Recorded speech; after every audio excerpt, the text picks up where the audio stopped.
And the excitement mounts up for race 2, reverse grid, as we all know. Potential race winners within that top 6. Ingram's already got one in, of course, but the front-wheel drive aspect is in a better position for this one, with the Wittmann Alpha P8 on the grid after being third on the grid, third in the finish for race 1, and an Alpha row 5. Swinny, you've been in the garage. What sort of news do we hear, or have we heard in the interim? I heard raised voices at Volkswagen. Which we've been hearing sort of sporadically throughout the weekend anyway, as they are on the back row. Maybe they'll get something in for race 2 as the lights go out. About now. There we go. Weak start from Ingram then, as Lammers gets a better jump. The Fords do exceptionally well.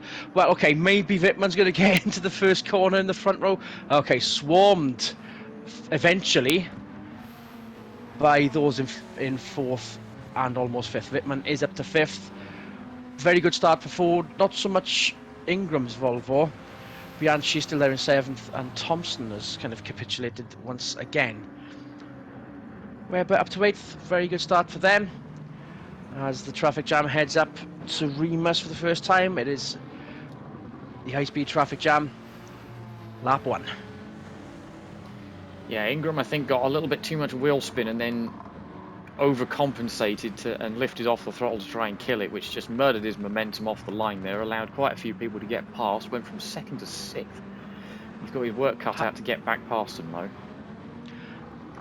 And Webber with the bottle stop in seventh. Enough of a gap for Ingram to start gaining ground on Salo. Ingram meaning business after the slightly foul start there. Not false, but just a bad start. Ekstrom, though, promising getaway. And setting the stall early. Ford, however, meaning more business than they have all season. Can Palou challenge what he did in Spain last year? Ingram up to fifth. You certainly think so. Palou is definitely on the warpath to prove himself, considering how bad his run at Barcelona was. They just completely missed the setup on that car, was not behaving for him at all. And the Ford is not as bad as the Golf, but it's along the same lines as the Golf in that it's got a lot of torque and a lot of good straight line speed, but does sometimes struggle in the corners, as we see Salo losing another spot to Webber. Can Salo get that momentum and get that power down like I've just explained? Never mind. No. Maybe Webber needs to do something as well, and this was kind of about time. Wasn't the best of race ones for him. Wasn't the best of qualifying sessions either.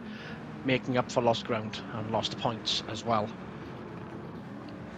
Wittmann there, just getting around Lammers, so she's on the podium again already, and it's only lap 2. Are we going to see an Alfa Romeo shutout this weekend, I wonder? If this means it stops 2 potential new race winners from getting one in.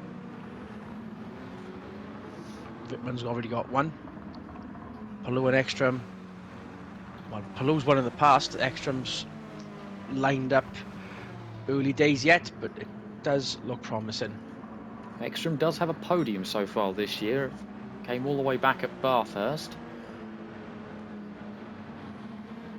We know he's got the speed in him. It just depends on whether he can withstand the pressure. Although, having said that, they've got no pressure at the minute. Got a good gap back to Palou. Palou, I think, is going to have to deal with Wittmann first before he can mount an attack. And we've seen these Fords get a bit sideways so far, again, like we've seen in the past at certain corners. So I dare say if Wittmann just bides her time, she will be able to strike when Palou is at his weakest. Maybe it won't need. Maybe Wittmann won't need to. That close into Niki Lauda corner, lining it up for Worth. Ingram lining up on Lammers after a bad start. Here's the onboard. They're just even Stevens at the minute, but all it takes is a lunge on the brakes and you could make something stick. We've seen it done here in the past. There we go. And Ingram has done it in the previous race. Is there space? Lammers trying to claim some ground, but around the outside of that seems to be the playbook this weekend. It's Yeah, we saw worked for other Salo do it in the drivers. last race. Exactly. And at the same time, Wittmann got around Palou, made very light work of that. So Ekstrom is now going to come under pressure. Not from a Ford, but from an Alfa Romeo. She does have to catch him first. Whatever happens, I think Volvo are happy to, well, anything, just happy to be there, get the points in. But positions like this means, you have to fight for it, surely. It looks like there's no fight at the moment, though, as Wittmann has already put herself in attack position for turn 1 by the looks of it. Maybe not through here, through Rent. Red Bull Mobile corner coming up. Sensitivity right on there the on brakes, the not into the back of Ekstrom. Here's the slipstream, here's the power of the Alpha engine. But there's the power of the Volvo, okay. Yeah, the elephant trunk has got some grunt in it. Catches right up onto breaker. We've seen already, all the way back up into Lagos, the Volvo is not particularly stable on its brakes, and that is possibly its weakest area. So it's not surprising that Wittmann managed to close up there in the braking zone of turn 1. I think Ekstrom just needs to focus on his corner exits, make sure he has a big enough gap to Wittmann before the next heavy braking zone to make sure she doesn't take a lunge. And that was a lot of grass. Too much grass. It's not too much grass and a little bunny hop. Wrong animal for the vehicle, say I. Ekstrom still leads. Now then. Slight glimpse at humidity there. Palou getting very sideways into the corner. Ingram ahead. Lama's fallen back to 6th because Webber's now up to 5th. There's Webber just sneaking into shot just behind Ingram. And here comes Salo on the outside. What? That's a performance issue, surely. If Lammers is going to almost lose 3 places in a solitary lap. Well, there's the fight back, though. Okay. Yeah, Lammers has got the preferred racing line, which has allowed him to keep the position through there. But yeah, Honda are just... I feel like they've just... They've set the car up for qualifying and not for the race. So over 1 or 2 laps, this Honda Civic is absolute lightning. Ask it to do 4 laps or more, and then the struggle bus happens. Because we see Thompson here down in 9th. He's not really managed to claw back any positions. He's playing with Bianchi for 8th place here. And I think Bianchi's going to be more happier about that than Thompson is about playing with Bianchi. Aiello up to 10th, so more points for slightly capitulated Renault. You'd think, given race 1, that this was perhaps a bad weekend for them, but no, it's just that everyone, perhaps not Volkswagen, has caught up. Oh, and there goes Fisichella with Kubica. Bit of biff and barge battling going on through Rima's hairpin. Another round the outside manoeuvre. That's starting to become the standard, apparently. And there we saw Schneider having a crack at Dumas. And Dumas further back for the final after point position. 9th on the grid, Dumas. Clinging on for a solitary point by the looks of it. Well, this is what I said last race about the Alphas are quick, but they struggle in traffic. All it takes is a few cars around them, and then they do fall to pieces a little bit. Dumas now back down to 15th, which is where we're used to seeing him, admittedly, but given his performance in race 1, I'm sure he's going to find this a bit disappointing now that he's tasted the overall podium and not just the privateer DHL's podium. privateer pedigree, though, have seen better days. I mean, this is where we expect them to be, if a little bit higher. As for the Tamiya Hondas, who did well in qualifying, they have now pretty much found their feet, their unfortunate feet, but in the back of the pack, outside of the points, both Kobayashi and Felix Rydell. Ingram trying to battle with Palou. Hanging tough around the outside. He's done it once before. He might have the legs on Palou. This is going to be a very even Stevens fight going into the next braking zone. It just depends on who's going to be more brave on their brakes and who's going to be potentially too brave. It's very likely. There we go. Unless the Spaniard. Nope. Okay. Not quite podium on the cards for Ingram, but you did see the battle for the lead in shot earlier. It has got the legs.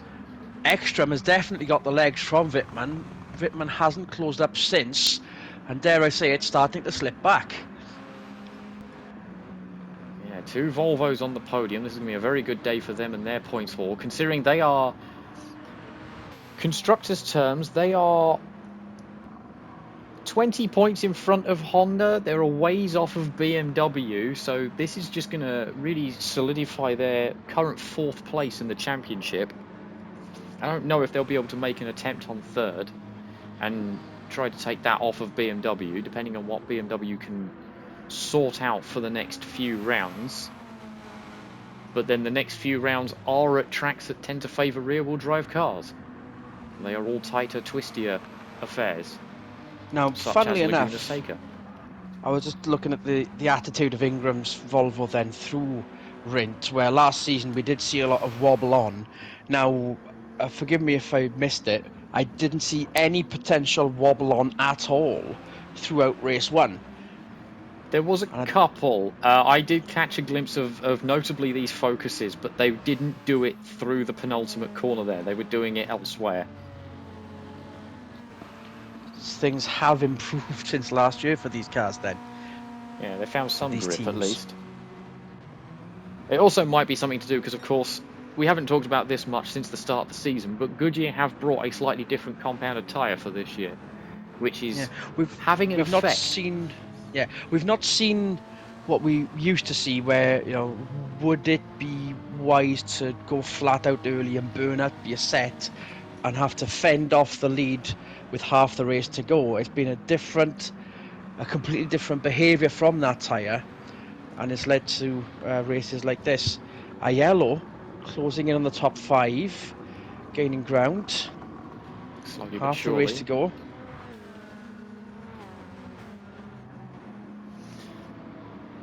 Definitely being aggressive on Bianchi right now.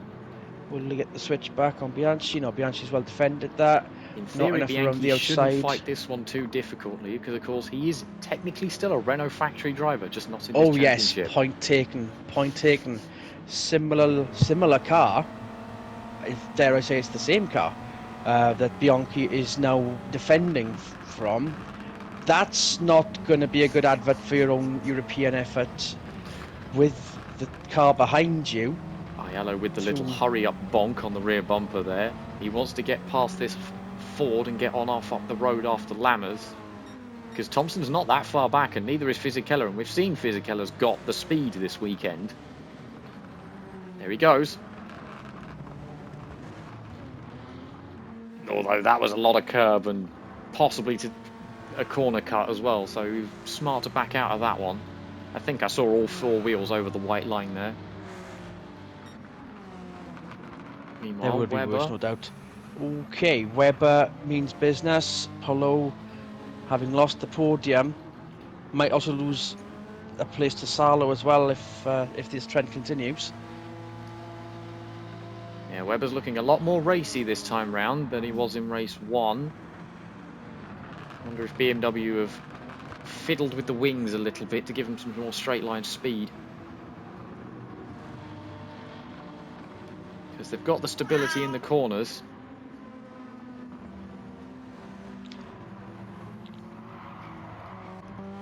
As we hear tyre squeal from Polo's car there. We did hear it earlier from one of the Volvos further up. Maybe I'm hearing things. Polo now defending from Webber for all his worth. I think, it's still early days. Webber might end up being on the podium for this, I think. There's still space, there's still time. There's still Ingram in shot.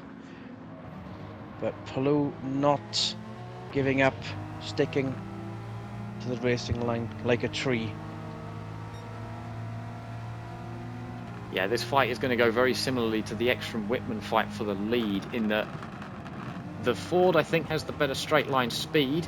Ergo, the front-wheel drive car has the better straight line speed over the rear-wheel drive car. So the front-wheel drive car needs to focus on its corner exits and make sure It doesn't give the rear-wheel drive car any potential sniff at a dive bomb and a lunge into the next corner to try and seal the deal, but there goes Webber. Not in the right position, I might add. Around the outside, more preferable for some of the other drivers, but Webber meaning mean and means business. Doing it the Up traditional to way. fourth. Yes. Extra to leads. Then a gap to Wittmann. A little bit of a gap to Wittmann still, but it's fluctuating. We were expecting that to be a bit of more of a drop. Ingram further back. Not in shot there, but definitely present. Lama's falling back behind Elo. Okay, so now Renault have managed to find something a bit too late for any meaningful photo evidence, but points evidence is definitely on the table.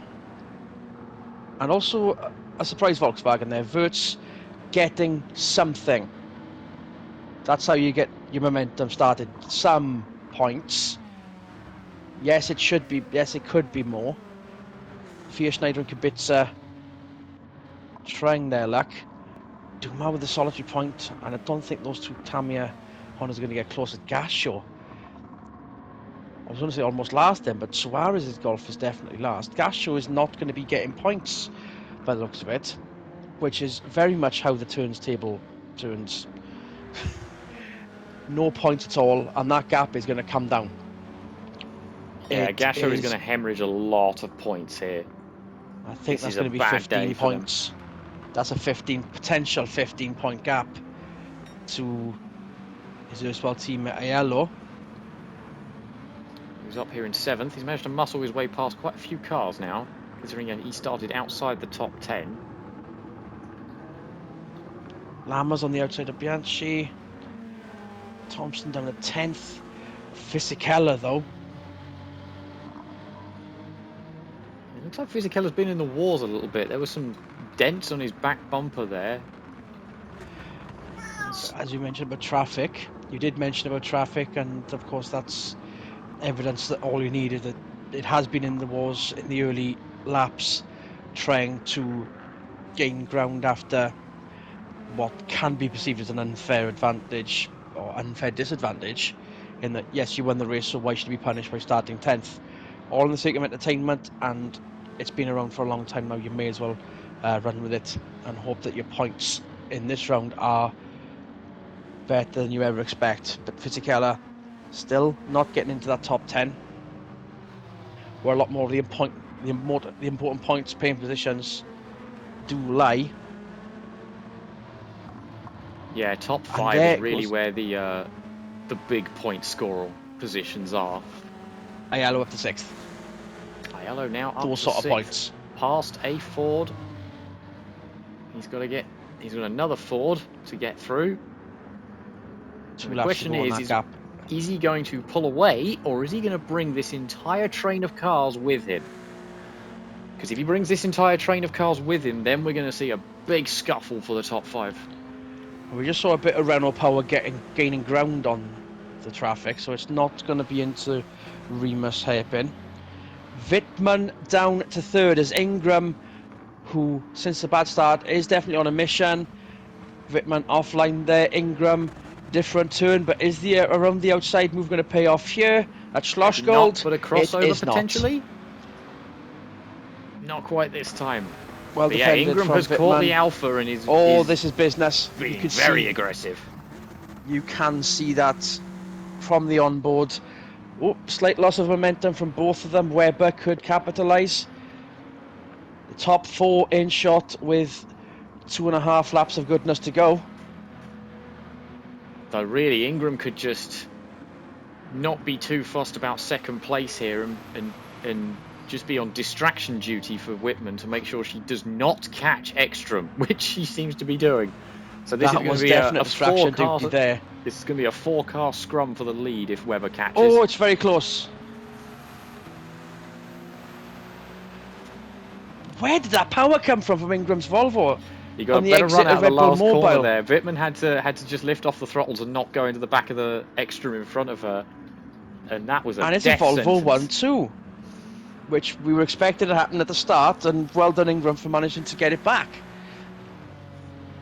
Lap and a half to go.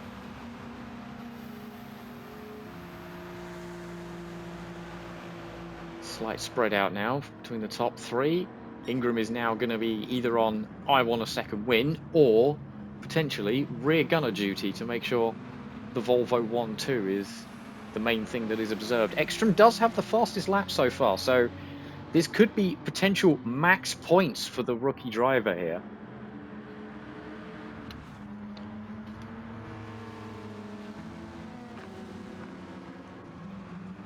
Now, they were very happy with Ingram getting the win in Bathurst. Sorry, Croatia. Dragway Gardens, look at the wrong street. Now, will they be even happier with the 1-2, with their favourite son, Ekstrom, being a Volvo employee for so long? Obviously, it's first time in the World Championship Super Touras. Whitman is still right there. She is looking threatening. She's got a singular lap to try and beat two Volvos. And here it comes. Make this an Alfa Romeo shutout. Ekstrom going very a little well bit defensive blocked formation, fly in.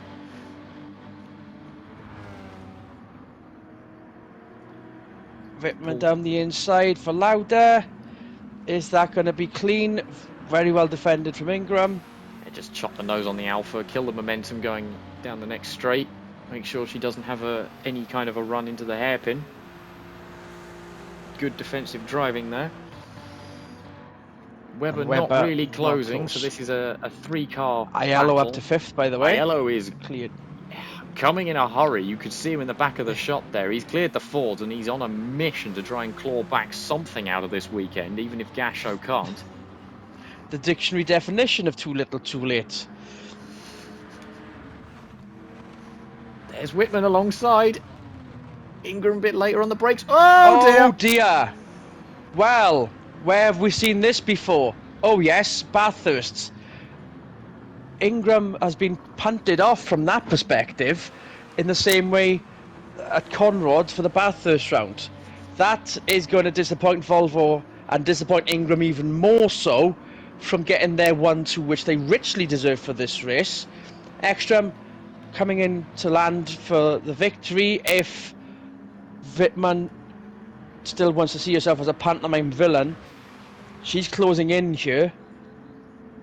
Very tense couple of corners to go as Wittmann closes in, as she has done on multiple attempts on Ekstrom Volvo. Final turn, still a bit of a gap. There's the slight lack of momentum from the Volvo. It's going to be very close, but it's a Volvo win. Wittmann second, that's going to be a bone of contention, most definitely. Aiello got to fourth eventually.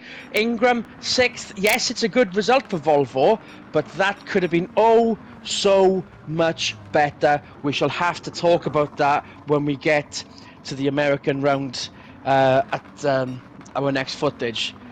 We'll have to study the footage again perhaps and see what went wrong. Swinney obviously manages Ingram. He'll be able to give us first-hand info as well. Ekstrom with the win. Very entertaining second race. If ending on a bit of a negative impact for certain drivers, Wittmann will be very happy with second, but will they be getting the same treatment as one of the Renaults did at Bathurst for knocking Ingram off course there? That was lining up to be very good, Swinney, but that drama has kind of hit me for six. Yeah, I wasn't expecting that at all. We'll have to go see what the case was there. But either way, we'll look at the positives, shall we? Ekstrom, another rookie, has won a race. I don't think we've seen that since Kazuki Ide in the Toyota last season. So that's very, very good. Volvo have now got both cars with a singular race win. That's always the mark of a good team there. And other than that, yeah, very entertaining race, seeing Webber and Aiello march their way through the field. And on a day when Renault were sleeping in their beds, forgot there was a race on earlier on today, but Aiello managing to spare the factory efforts blushes. So let's look at the standings so far. So Gasho still on 193, no points, and it's a definite 15-point gap to Ayalo, 178. Gasho's 193. Fisichella and Wittmann tied on 163 now. Their efforts today proving very fruitful, and a momentum as we pack our cars up and get them into the liners, the jet airliners there. As for the factory championship, it is still Renault out in front, high, wide and handsome. Alpha now splitting BMW's efforts down to third, and it's still DHL leading the Privateers Championship. We're off to America, and we'll talk more about the events today there. On behalf of Michael Swinnerton, this is Adrian Michael Rees. Good racing, everyone.